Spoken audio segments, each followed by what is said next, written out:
All right, what's good, word? It's your boy Jay Hicks back with another video. And on this episode of Being a Man, I have two guests with me. One you all are familiar with. We have a new guest, Timothy Hall. What's up, Tim? Yo, what's up? What's And up? of course, we got the usual champ up over there. Yeah. All right, so on today's episode, normally we specifically have a certain topic. Well, certain topics have been going around in my mind from my experiences within the past couple months. So, as many know, I am an educator, and we like to talk about mental health. So, or just mental emotional health. But one thing that has came to my mind, for one, is check on your kids. Recently, within the news, we've had here up in Texas, the whole situation of, you know, in Frisco with the stabbing, killing, uh, other things that have happened with a teacher being jumped, and a lot of that go on to say people, like, we have to be honest, like, we gotta blame the parents, because a lot of time in today's society we can't blame kids for something that they have learned or seen at home. And I always say adults are just big, more mature kids. We can't say more mature because a lot of times they make the same mistakes as anybody else, are kids who are adolescents or even younger than that. So this episode just ish that need to be said, whether it's about, parenting styles or just adults in general. So that being said, Champ, I let you have the floor first. Like, recently, what has been going on? It doesn't have to be what I discussed, but just in your life and like recent, what's something that you think need to be said or considered? Man, discipline, discipline. Not just across the black community, but against across for every single community. I think the thing is these kids these days have no discipline. They have no respect for each other. They don't even respect their lives. So it's causing a lot of turmoil and a lot of strife. And when these kids get out in these environments, they don't know how to control themselves. I think we need to implement more discipline in our households and start raising kids as in the village like we used to back in the day. You remember how when we were younger, we used to get our ass beat by everybody. Yep. You mess up, Miss Pauline gonna come down the street, hit you upside the head. Hey, bro, you be embarrassed, but hey, she right. But as soon as you get home, Mom Dukes and Pops gonna get on your tail. Why you out there in the streets messing up? So I think the main thing that's going on in this world today is that we need a lot of discipline and that kids need to know that they're loved. Facts. Like we need to start teaching our kids right, teaching them that they are loved, how to respect their elders, how to respect people, because it often ties over into when they're going to school and all these different things like that too. As you've been an educator, so I know you experience a lot of people that are very disrespectful and things like that. So a lot of kids that are very disrespectful, and it's not on the kid; it's most likely on their household, how that household has been brought up, right? Mm-hmm. But yeah, man. All right, that's true.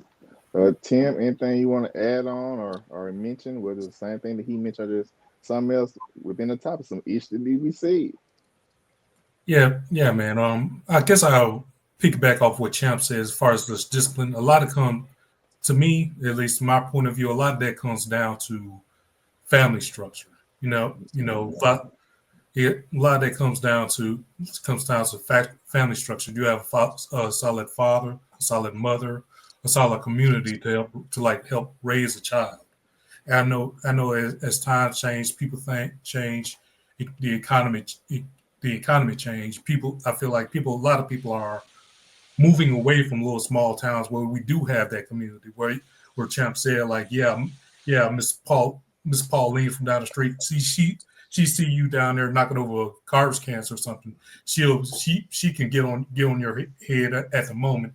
She'll walk down the street to your grandmama get on your head.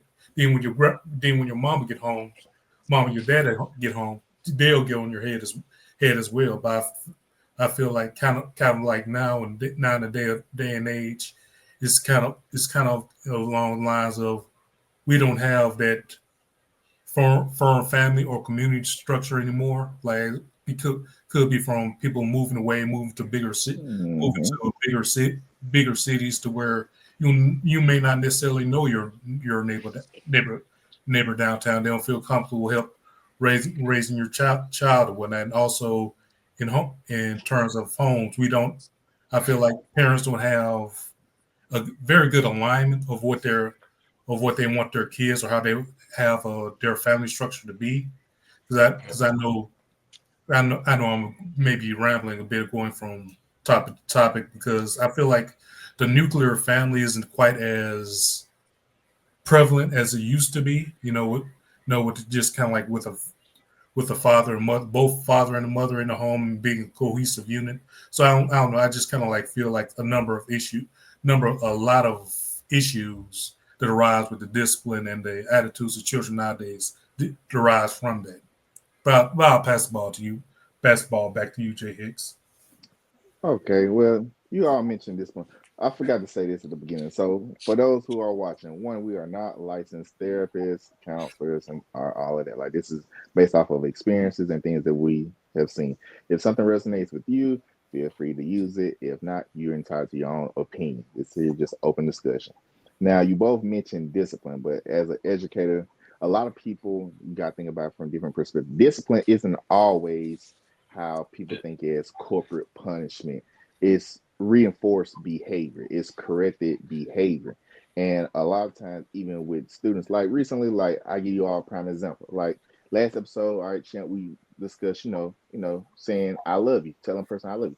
So, like literally, like within the past couple of weeks, like I've had students ask me, like real life, like would I adopt them because of the love that I give off. Kids know firsthand when a person genuinely cares for them. But then it's also like if you are with me 8 hours a day, what are you going home to?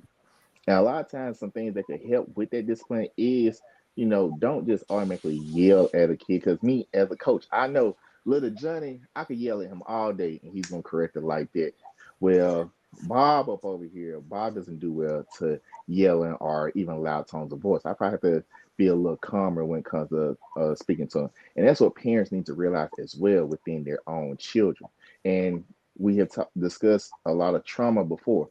Look, okay, I'm up over it. People, oh, well, I dealt with this like growing up. Like, oh, so I can't change it. Yes, you can. Change is something that you must want to do. And a part of that discipline is teaching our children how to adjust to change. Because guess what? I'm not the same person I was 5 years ago, 3 years ago, hell, even a year ago. I had to adjust to the change. I had to adjust to the change of people within my life. But because of me already being aware of that, I know for a fact, okay, I'm grounded enough to, okay, this situation happened, I got to move with, I got to change with this situation here, boom, I got to move. But that's also taking a look at self. And that's why I would tell any adult and any parent, you must look at yourself. You cannot blame your child for growing up a certain kind of, because in all actuality, that is a product of you and learned behavior. If you had daddy issues, you need to sort that shit out because you put that on to your child. If you have mom issues, you need to sort that shit out. But not even if you don't sort it out. I can trust a person that says that they are healing compared to a person who says that they have healed because you have not completely healed because there's always going to be a trigger, but it's how you deal with that trigger or that trauma makes me respect you even more. And me personally, I don't look at other people. I don't even want to be in other people's business. I mean, even people who be in my business, like you're looking at someone else on the outside, but you're not looking or taking care of what is at home. And what I mean by home, it could be your physical household or within yourself. And when we talk about discipline, as a coach, guess what? Certain players are off the team or get off the team because they don't have discipline. They don't adjust well to being corrected. But I also know as an adult, you have to consider what is the home environment? What learned behavior did that child go through or that student go through as it compares to home? And a lot of people won't admit to it, but I just feel this is shit that need to be said whether you like it or not. Like when I say I truly see the best in everybody, I truly see the best in everybody. The only type of thought that I do outside of my own household is praying for the world and any individual who hasn't experienced peace, who's still dealing with trauma. Because let's be honest, certain people are dealing with their own fairy tale in their own head. Like it could be absolutely not true whatsoever. They know that's not true. But because of the doubt and the guilt and the regret and the selfishness and they don't want to admit to their own mistakes, just it's a domino effect, right? Learn behavior just passed down generation to generation. And my thing is, who gonna change it? You, the person that's in them boots. To be Right. honest, But let's be honest, everybody don't change anything, right? I know you both have seen a whole lot of people like, okay, a person can talk about, okay, I'm gonna change this, I'm gonna be this generational change, and still do the same shit. true. Like True. how much does that aggravate you, champ? Which I know it aggravates the shit out you. So yeah, because I know you've been seeing me like this subject. I ain't gonna try to get too much into my personal life because you know more than Tim right now at the moment. Like that whole situation, right? Mm-hmm. The same thing that person's parents did to them, they're doing to their own children now, right? Exactly. Yep. And I come to the simple fact, like, hey, like you get mad at me because I'm nothing like my dad. I have qualities of my father, but I'm nothing like my dad. Like Mm-hmm. my dad, as great as my dad was, my dad had his flaws. Like my dad was a, an asshole, kind of abusive, but he was also loving, also trying to teach you how to be a man in this world, the same way he was taught, right? But he was not as harsh as his dad, my grandfather.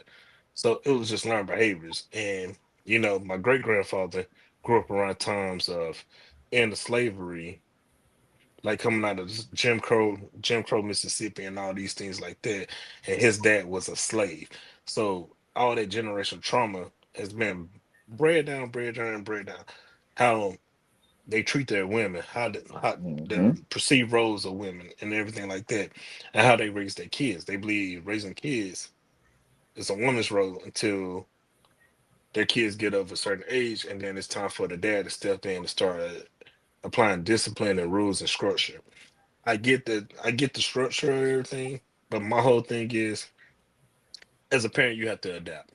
And me, bro, as you and Tim know, I got a 16-year-old. He'll be 17 this year. He's my biggest headache right now, right? Mm-hmm. So I got two girls. My daughter is will be 12 this year, and my baby just turned 6. Now the two girls, the middle daughter is the angel. The youngest daughter, she's right now testing us, doing all these different things. And me and her mom are both like trying to figure out like what path is acceptable and trying to come up with these different ways because the laws over in Europe are completely different from the laws in the United States, right? So we're not being physical with her, but we are letting her know, hey, this behavior is not acceptable. So, Mm-hmm. hey, no TV for the week. Oh, you want to continue to go? No more bedtime stories for the week. Oh, you want to continue to go? Hey, no more you listening to your little. She has this little Tony box that plays nighttime stories for her to sleep to. So it's all about being adaptable, bro. And I think like a lot of people don't realize like in order to grow, you got to evolve. In order to grow, you got to be able to adapt to new situations, bro. Like, and that's one thing I can say about my dad, bro. Coming from Mississippi to Indianapolis, back to Mississippi, I'm saying big city, small city, country rural area, and going back into the city, right?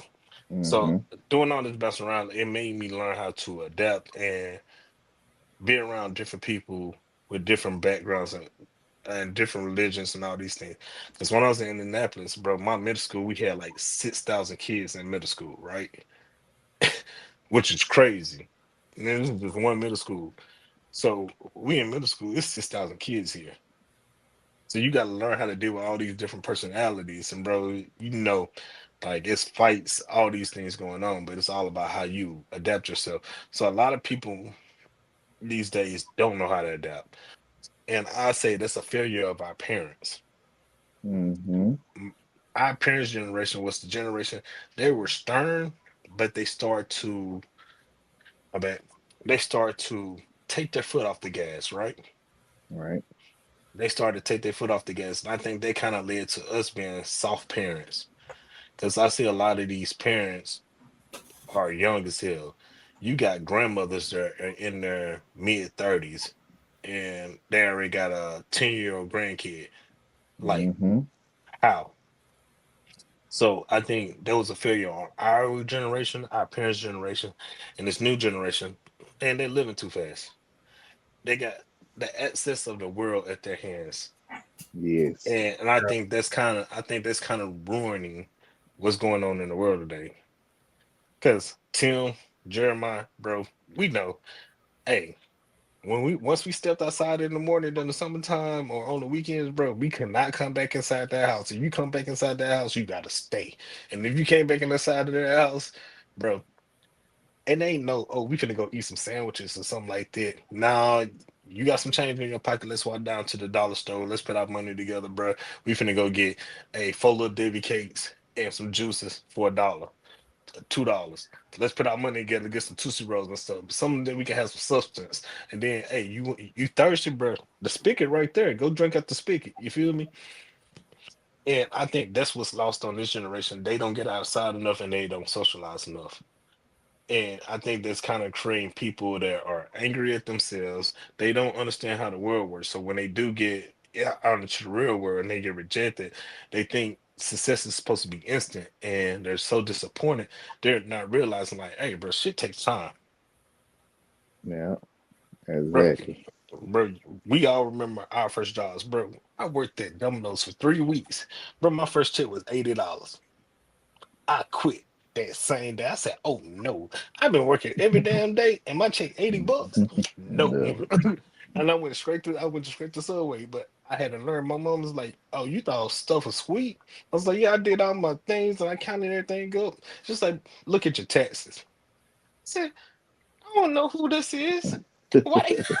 He just saw FICO and It's upstairs FICA and state, yeah, and I'm like, bro, and what the seen state me Social want my money? Security, It is Medicaid. Social Security, all this stuff. I'm like, bro, my check $80. I ain't worked damn near 80 hours. I got $80, so I was basically making $1 an hour. Oh, This is yeah. not right.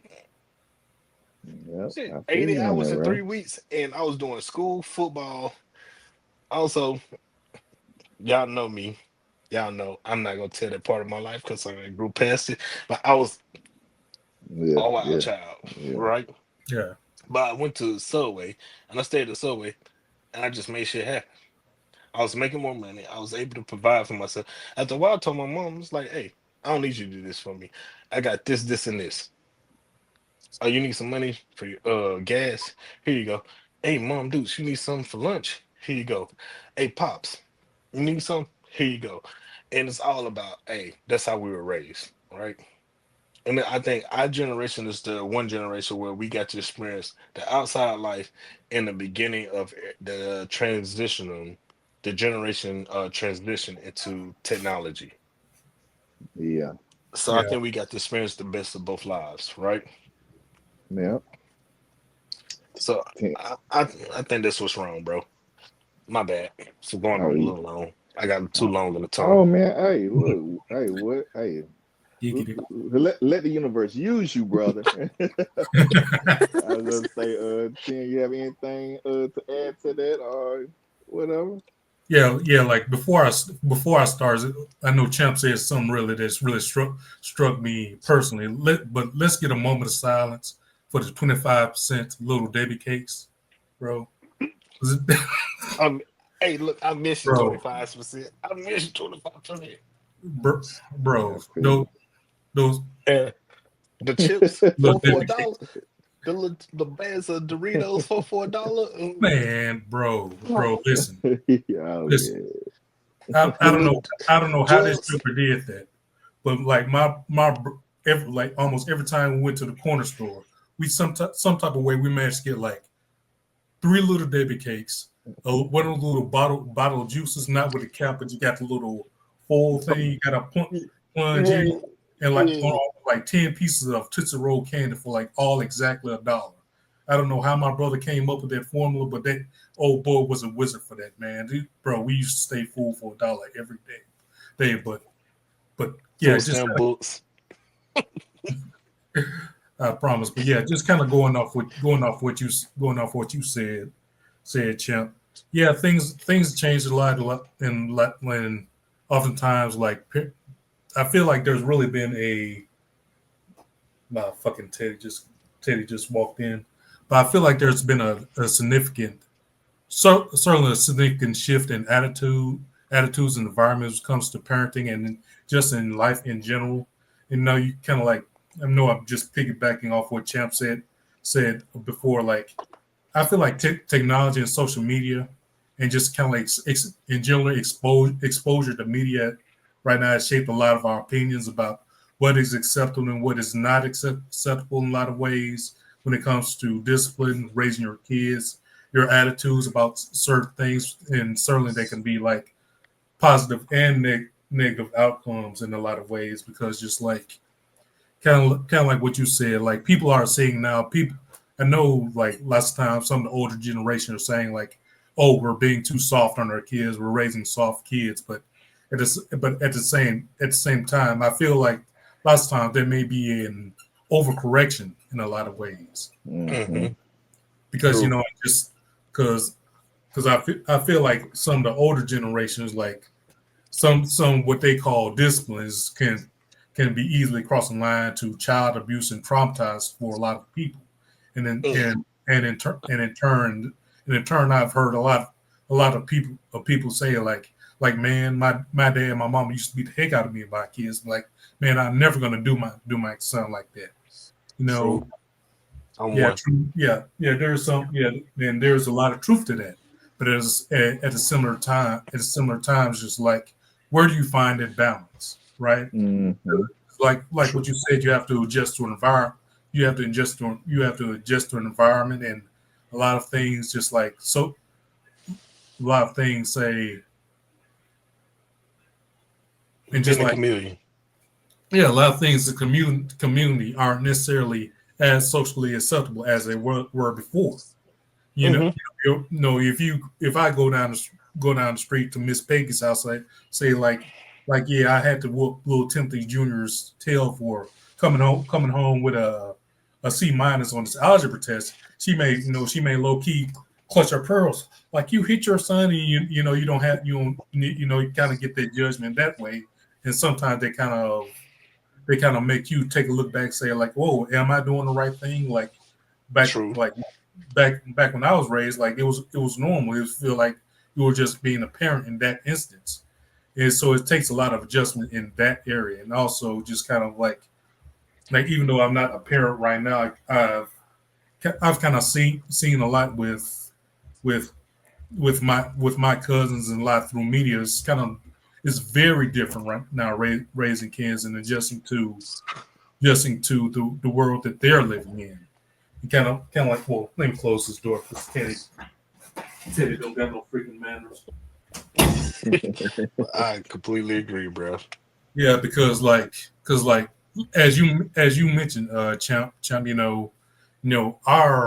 our social media was actually going out and meeting people as socializing Mm-hmm. in the Mm-hmm. cafeteria, socializing at the dance, Everybody on the socializing, bike.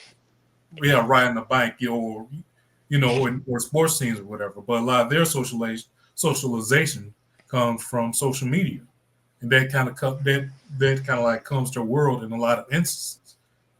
And it's something that was kind of interesting to me. It's kind of tidbit. Me and my girlfriend, we watched this show called Adolescence.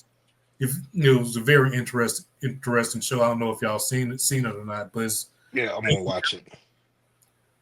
yeah, not to spoil the plot too much. It was just about this young boy who's got caught up in this situation, trying to talk to his girl, and he just kind of like, and a lot of his motivations come from what he's seen from the internet, as far as just like different red pill things, and that a lot of that affected his view on the world, relationships and relationship dynamics, and what he was supposed to do, what he felt like what it, what he feel like he looked at and like things of that nature. So again, is I feel like there's no one real answer, but at certain times you have to be very very I guess fluid in our approach to things, and kind of like approach different situations with a lot more understanding in that regard. But A lot more finesse. Yeah, yeah, I completely, yeah, that's I right. completely agree, bro.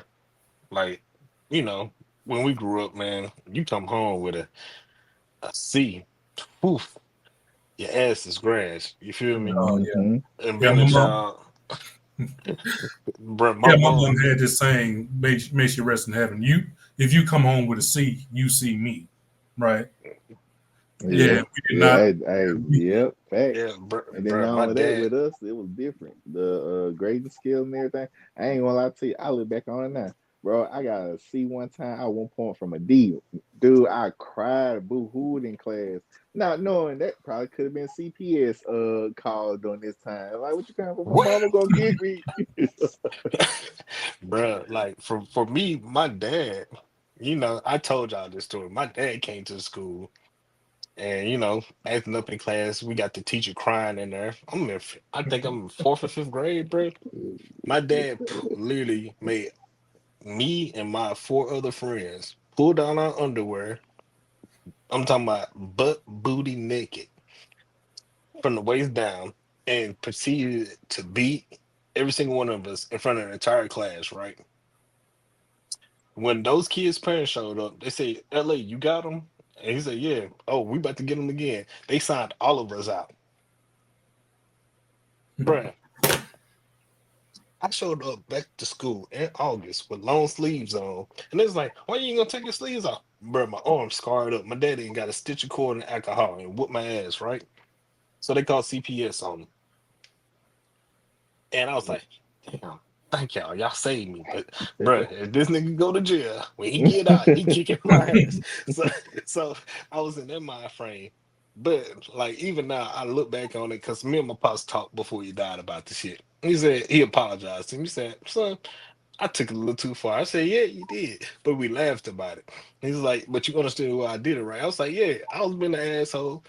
But me and my mom, we talk 2 or 3 times a week, bruh. And mom was like, you already know you get to acting up with me, I'm gonna hit you with the cast iron skillet, right? I was like, yeah. Still to this day, bruh. Me and my mom had a relationship. Hey, I'm gonna be open with her. But it's just like these kids seem like they have this disconnection because it's like, hey, I got a screen right here. Their parents are talking to them. They got a screen right here, right? Yeah. Yeah, So Ooh, like, champ. Ooh, champ. I don't mean to cut you out, dog. It just I don't want us to go too long, but like why this is on my mind, dog. I'm gonna go finish ahead. us up. Bro, so you mentioned about your dad, right? And Yeah. what your dad told you. And everybody already know, like, me and my dad was cool, but I formally got actual peace and clarification from him before he passed away. So first and foremost, to those of you watching, like we could joke around about it now, but we're talking about like life now is a catch-22. We're not saying that you're supposed to like beat your kids well, but like you could go differently about it based off of your trauma. Like so you mentioned it took your dad to he was much older. I'm a firm believer in letting your kids know like right now. If you are parents and y'all trying to co-parent, like let your kids know like right now. Like I don't want this trauma to affect you. Like yeah, me and your mom or me and your dad being together, yes, we were in love. Unfortunately, I changed, this person changed, or I was dealing with something, or you could ask the other parent, and that parent probably say, I was dealing with something from my trauma and couldn't deal with it. Let them know early on so they can No. see that and know how to fix things to the point where it's not nothing too late. Like let your kids know to the point where they don't have to go through life and things are all out of control and they can't change it and you wait till you're on your deathbed to correct things. And another thing about that is discipline goes back to your emotions, whether you're dealing with regret, whether you mad. Like for example, some people are mad about other different things. Like for instance, Champ, say for instance, me and you fall out about something, and Hmm? we don't talk forever, but yet years later or sometime later, I hear through a grapevine or whatever that you have a child on the way. I probably say, you know what, tell him, congratulations, and I pray he be the best father that he can be. But if you respond like, oh, why the heck do he know my business, this and that? Like that is on you. That is a Yeah, flaw within you. You are dealing with some type of anger, some type of malice within yourself because I'm saying it, I truly mean it. But true. not Yep. but not only that, even if I was to send it to you through a text message, that's another problem with our society. I see it within my students. Kids know how to read. They know how to pronounce words. They don't know how to comprehend. Same way with adults. Okay, everybody texts. Nobody wants to talk on the phone or do face to face. So how can you tell me I meant something bad by what I text you or what you heard from someone else? Uh, Context is lost. like Context is lost. and like that's the biggest problem within society, whether it's adult or kids and social media. And like unfortunately, I ain't gonna like doing this podcast for me is a catch 22. Like everybody know I'm an introvert. I ain't gonna lie, I have deactivated so many social media pages and I have absolutely fell in love with just being to myself, chilling with my family, like not worried about anybody else. And granted, some people have reached out to me like Jeremiah, like, hey, you need to post another video or do another TikTok because when you do, either your information is insightful or because you're funny, it helps me. And like, I truly care about people. That's why I tell anybody, if you have a problem with me, if you have a problem with me, in all actuality, you upset with yourself because I don't look at I probably anybody would. else like everybody has flaws. Hey, I have flaws. I don't I even got a like the problem with you. word being perfect. Like I think perfect doesn't exist, but we can work to be close as possible to. But like I understand that people are different. Champ, I know you always got a problem with me. I Yeah, I, I don't yeah, care because though. you pick on me I because still I got a love you. speech impediment. Dude, I have a speech impediment, bro. It's still coming show now. Like even my students be joking around with me. But like that's No, why I'm just messing they with you, bro. relate to me You know too. it's all Because love. even with my students, I tell them the same thing straight up. Like I get on to you because I see what the best in you, even if you don't see yourself, even if your parents don't tell you, even if your grandparents don't tell you, I'm gonna tell you. And a lot of times I look at it like this: all my students, like anybody I get in contact with, like you are a version of me. Like I preach team. Everybody be like, there's no I in team. There is me and ME. I'm looking at the team as a product of me. Like Tim, you my homeboy. If you're not doing well in something, I'm going to push you because I look at you being me. I care for you like I care for myself. That's what me and team is. But too many people are so selfish. Like people can't me like that they have flaws or they're not good at something. Like, okay, like cool. I love math to death. I'm great at math. That's my strength. Say for instance, champ, you're not. But you are aware of your flaws. Okay, Oh, I'm gonna lean on Jeremiah. This is an example, champ. The look on his face, bro. oh, I'm just saying, bro. It's an example, bro. Like okay. too many You times can say people are talking. so prideful. But even I tell my players, like, it's okay if you don't know. It's okay if you don't know how to dribble. You can shoot, right? Move without the ball. Work on dribbling. You know, when we have practice, where ask your teammate who's great at dribbling, what they do, like help each other. And that is what society right now has a problem with. And that's why I want to come up with this episode. I just like, look, shit that need to be said, right? So I'm gonna Yep. end it on that right there, because we all got ish to do. We all got Yeah. shit to do. Yeah, we So all got stuff to do, man. But that's so the reason I hey, always hit up Tim when I have problems yeah, about something with IT. And I yeah, thank you, Tim. I thank you, Yeah, no Jeremiah. problem, bro. Thank you, brothers, man. I love y'all. Y'all fellas, bro. Just know, man, keep grinding, keep moving, bro. hey, always, hey, until next time, hey, we all love you. I love each and every one of you, even if you don't see the love within yourself. Have a All good right, day. Pop. Peace. Peace. Man.